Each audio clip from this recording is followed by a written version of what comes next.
ലോകത്തെ ഏറ്റവും മികച്ച കുറച്ച് മാനേജേഴ്സിനെ എടുത്താൽ അതിൽ ഉറപ്പായിട്ടും പെപ്പ് ഗാർഡിയോള എന്ന കോച്ചിൻ്റെ പേരുണ്ടാകും. അതിന് യാതൊരു സംശയവുമില്ല. ഏറ്റവും മികച്ച ഇതിഹാസ പരിശീലകന്മാരിൽ ഒരാളാണ് പെപ്പ് ഗാർഡിയോള. പിന്നെ എന്താണ് സിറ്റിക്ക് സംഭവിക്കുന്നത്? നിലവിൽ പുതിയ താരങ്ങളൊന്നും ടീം മാറിപ്പോയിട്ടില്ല, അതേ സിറ്റി തന്നെ. പക്ഷേ സിറ്റിക്ക് എവിടെയോ പിയക്കുന്നു.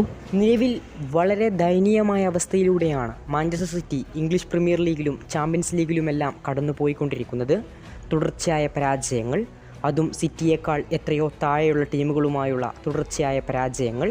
ഏത് കൊലകൊമ്പന്മാരെയും തകർത്ത് എറിയുന്ന സിറ്റിക്ക് ഇപ്പോൾ എന്താണ് സംഭവിച്ചത്?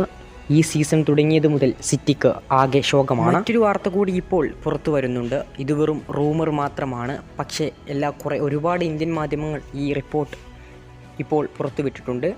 അതായത് സിറ്റിയെ രക്ഷിക്കാൻ വേണ്ടി ഇന്റർ മയാമിയിൽ നിന്നും ഈ വരുന്ന സീസണിൽ മെസ്സിയെ ടീമിലെത്തിക്കാൻ സിറ്റി ശ്രമിക്കുന്നു എന്ന വാർത്തയാണ് പുറത്തു വരുന്നത്.